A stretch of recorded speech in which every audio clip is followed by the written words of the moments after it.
सौतेली बहनें रंगापुर नाम के गांव में शालिनी नाम की एक औरत रहा करती थी। उसे दो बेटियां थी। एक का नाम था शिवानी और दूसरी का सुहानी। शिवानी जब छोटी थी तब उसकी माँ गुजर गई थी, जिसके कारण उसके पिता रघु ने दूसरी शादी कर ली।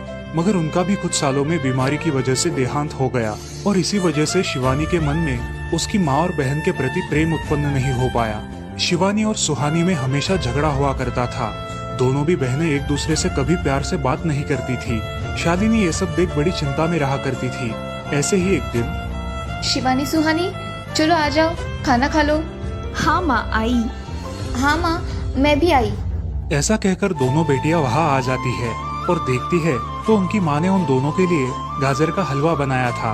वो देख सुहानी और शिवानी बहुत खुश हो जाती है। माँ, तुमने ये हलवा मेरे लिए बनाया है, मुझे बहुत पसंद है।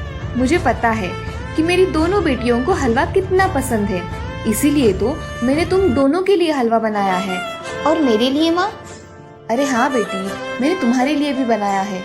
चलो अब जल्दी से खा लो, तुम दोनों को कॉलेज भी तो जाना है ना। जी माँ, मैं ये कटोरी ले लूँ, मुझे जल्दी पहुँचना है कॉलेज में। हाँ ले लो।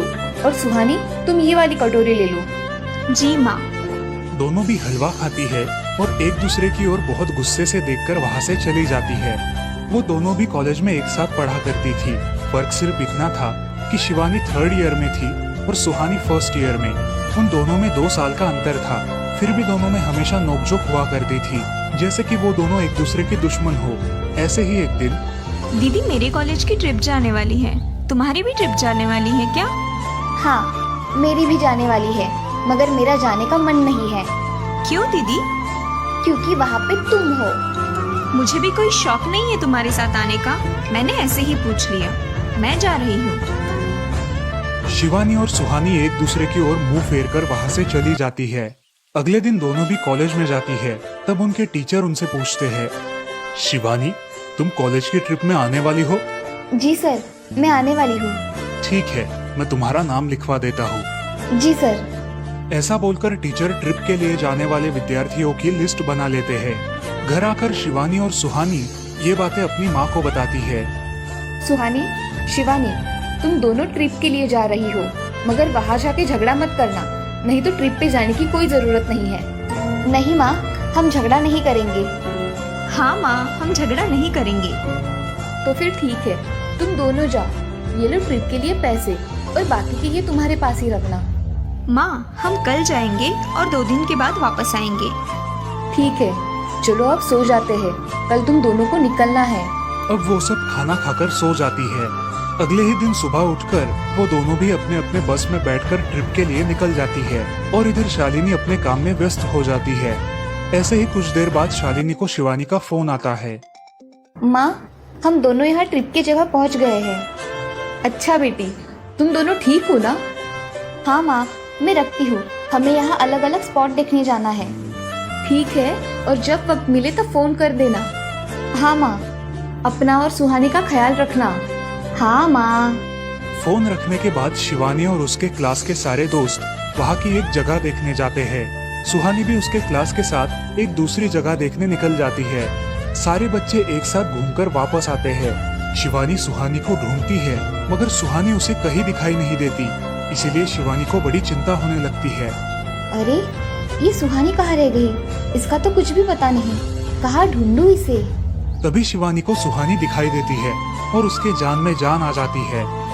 सुहानी, कहाँ गई थी तुम? मुझे कितनी चिंता लग गई थी तुम्हारी। अरे, मैं यहाँ ही थी मेरी सहेलियों के साथ, मुझे कुछ नहीं हुआ। ऐसा बोलकर सुहानी वहाँ से चली जाती है। दूसरे दिन सब लड़के लड़कियाँ जल्दी उठकर अपनी तैयारी कर लेते हैं और पहाड़ पर जाने के लिए निकलते हैं। वो सब आज थोड़ा घूमकर शाम तक निकलने वाले थे। सब विद्यार्थी एक हिल स्टेशन देखने चले जाते हैं। शाम होने तक उस पहाड़ी का मजा उठाते हैं, लेकिन सुहानी बिना किसी को बताए उस पहाड़ी के एक अनजान हिस्से में चली जाती है। वहाँ का मनमोहक दृश्य देखते देखते गलती से उसका पैर फिसल जाता है और वो वहाँ से नीचे गिर जाती है।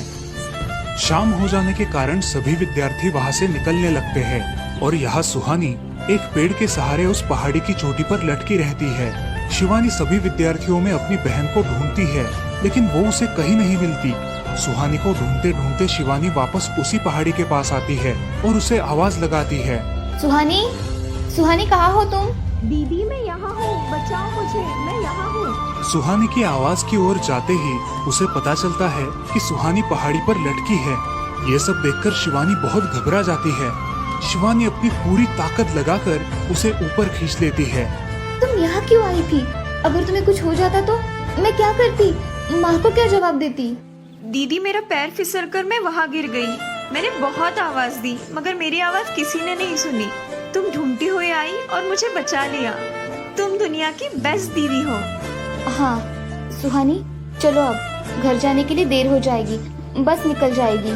सुहानी को ऊपर खींचते वक्त शिवानी के हाथ पर बहुत सारे जख्म हो गए थे, इसलिए सुहानी अपनी ओढ़नी फाड़कर उसके हाथ पे बांध देती है और अब वो दोनों बस के पास चले जाते हैं।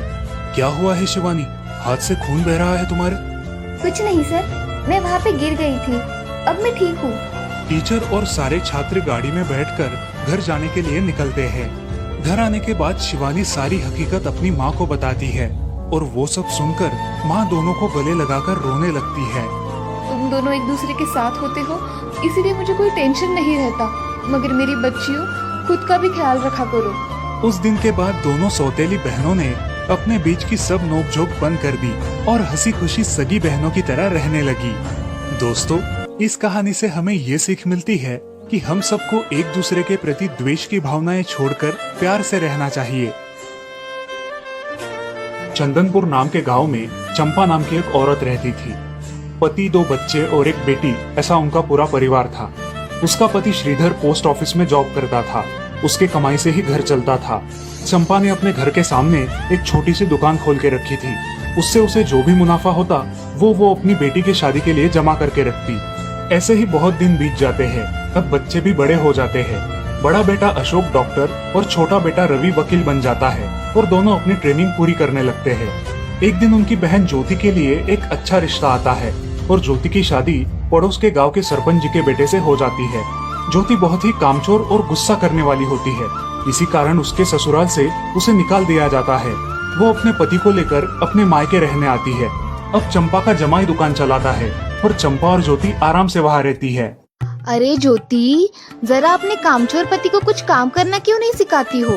कुछ काम का नहीं है वो। अरे हाँ माँ, उनके पिताजी ने तो उन्हें ही घर से निकाल दिया और हमारे माथे मर दिया। जाने दो, पति है। माँ और बेटी इसी तरह तानेबाजी करती रहती। अब बड़े बेटे अशोक की शादी उन्हीं के गांव के एक लड़की से करा दी गई, लेकिन उस लड़की से भी चंपा बहुत काम करवाती और वो बेचारी सासू माँ का आदर करके सब काम चुपचाप करती थी। एक दिन वो काम करके थक गई और एक जगह पर बैठ गई। ए कामचोर कमला, इतना सारा काम पड़ा है घर में, क्या वो तुम्हारा बाप आके करेगा? चलो उठ, काम कर। हाँ हाँ माँ जी, करती हूँ। ऐसा कह के कमला अपने काम पर लग जाती है और सारा काम खत्म कर देती है। चंपा अपने बेटे अशोक से घर आने के बाद चुगलियां किया करती थी। अशोक घर आकर कमला को बहुत भला बुरा कहता और कभी कभी तो उस पर हाथ भी उठाया करता था। ये सब रवि देखा करता था और रवि को बहुत बुरा लगता था। अशोक मारने आता तो रवि बीच में पड़ जाता और माँ बाप को डांटता था और वही झगड़ा खत्म हो जाता था। ऐसा बहुत दिन चलता रहा। रवि को रंजना नाम की एक लड़की बहुत पसंद थी, जो कि एक न्यूज रिपोर्टर थी। क्या तुम मुझसे शादी करोगी? मुझे तुम बहुत पसंद हो। हाँ, मगर रवि, तुम्हारे घर में तुम्हारी माँ का बर्ताव मुझे बिल्कुल पसंद नहीं है, इसीलिए पहले तुम इसका कोई हल निकालो। अरे रंजना, मैं हूँ ना तुम्हारे साथ, तुम्हें टेंशन की क्या बात है?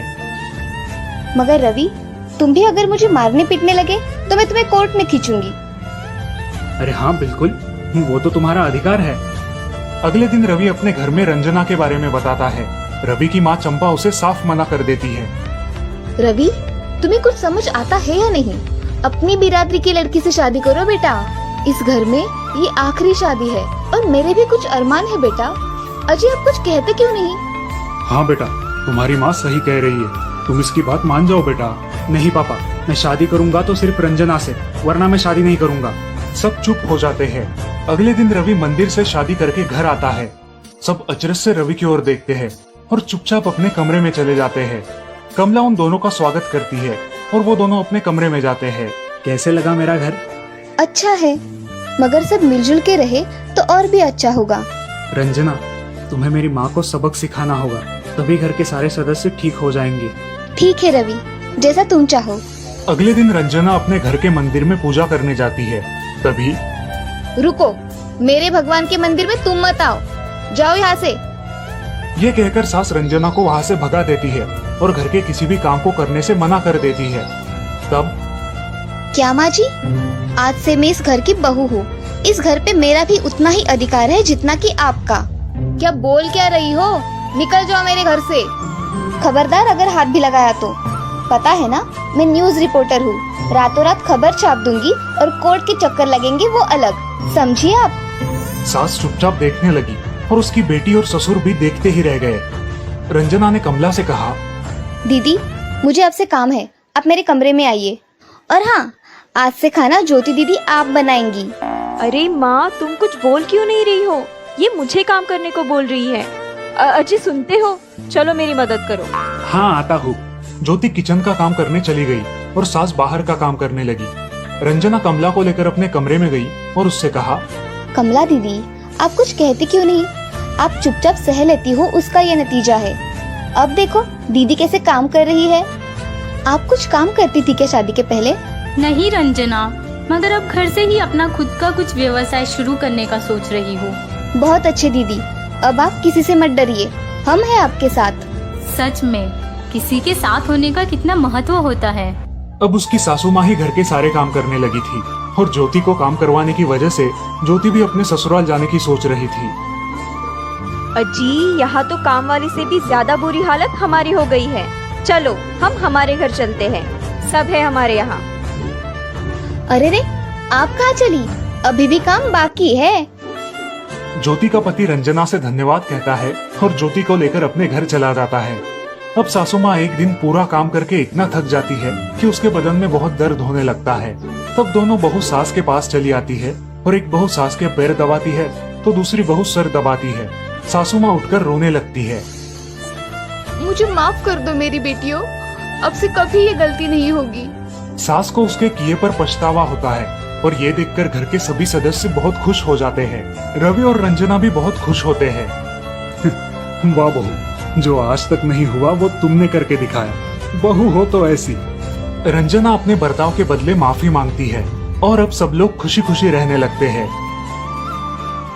तो दोस्तों, इस कहानी से हमें ये सीख मिलती है कि हम सब मिलके परिवार बनता है और हम सब परिवार का महत्वपूर्ण अंग होते हैं। परिवार के काम मिल बांट कर करना ये हमारी वैयक्तिक जिम्मेदारी है।